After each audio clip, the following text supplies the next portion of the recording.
മറാഠി സംരക്ഷണ സമിതിയുടെ ആഭിമുഖ്യത്തിൽ മറാഠി ദിനാചരണം നടത്തി. ബദിയടുക്കയ്ക്ക് സമീപം പിലാങ്കട്ടയിൽ പുതുതായി നിർമ്മിച്ചുകൊണ്ടിരിക്കുന്ന മറാഠി സഭാഭവനിലായിരുന്നു പരിപാടി സംഘടിപ്പിച്ചത്. ആഘോഷങ്ങൾ വലുതോ ചെറുതോ ആകട്ടെ, അതിന് സ്വർണ്ണ തിളക്കമേകാൻ ഗോൾഡ് കിങ് ഉണ്ട്. Gold king, the trust with quality. Main junction, Uppala. Badiyadka Marathi സംരക്ഷണ സമിതിയുടെ ആഭിമുഖ്യത്തിൽ വിപുലമായ പരിപാടികളോടെ മറാഠി ദിനാചരണം നടത്തി. പിലാങ്കട്ടയിൽ പുതുതായി നിർമ്മിച്ചുകൊണ്ടിരിക്കുന്ന മറാഠി സഭാഭവനിലായിരുന്നു പരിപാടി സംഘടിപ്പിച്ചത്.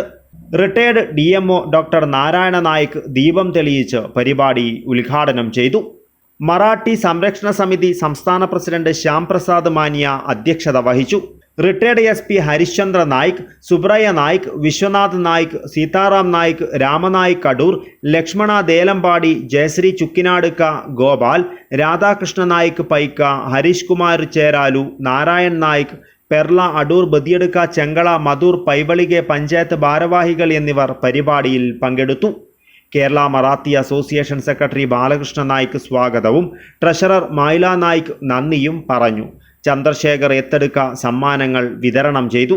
പരിപാടിക്ക് മുന്നോടിയായി മുൻ സൈനികൻ കൃഷ്ണനായിക് പതാക ഉയർത്തുകയും മറാത്തി ദിനാചരണത്തിൻ്റെ ഉദ്ദേശം വിശദീകരിക്കുകയും ചെയ്തു. News bureau, Kasaragod.